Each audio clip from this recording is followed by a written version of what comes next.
this sweet airplane here going on here. So just landed back in Milwaukee, and prior to my last flight taking off, my little brother tagged me in a video, and it was a pretty funny video of Kevin Hart out on the tarmac dancing in front of his private jet, but it is hilarious. And we had a little dialogue on it, and one of his comments was something that we always say to each other: motion creates emotion. And here's how that translates, or that articulates, right? Motion creates emotion. Emotion creates thoughts. Thoughts create action, and action creates success. And so the reason I'm making this video and putting out the short message to you is to talk about two components of that: the emotions and the thoughts.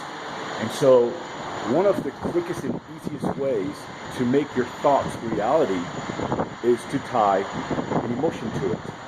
So as you go through maybe visualization, or as you go through maybe, playing out a scenario, well, I guess that would be visualization. So if you're going through visualization, if you tie an emotion to that, so let's just say you're visualizing an experience that you want to have.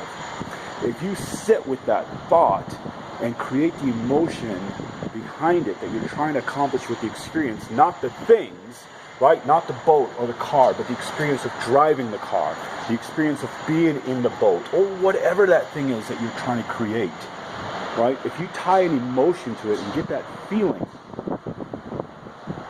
it eventually will manifest.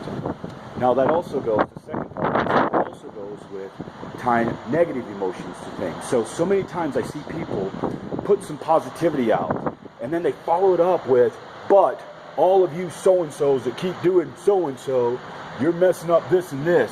Well, guess what? You just tied a negative emotion to those thoughts, and guess what? You're going to attract more of that negativity into your life.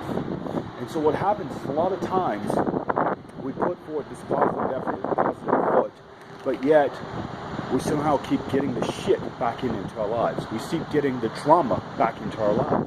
And why that is because we're calling out the negativity in our lives, or the negative people around us, and we're putting an emotion into that, and it's a deep set emotion. And so what happens is that actually manifests into your life.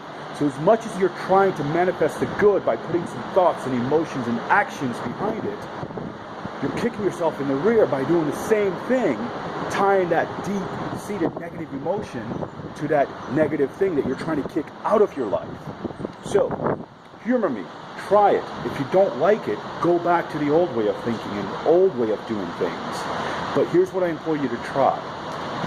Tie the positive feelings and emotions to those thoughts that will manifest into the success that you want in your life.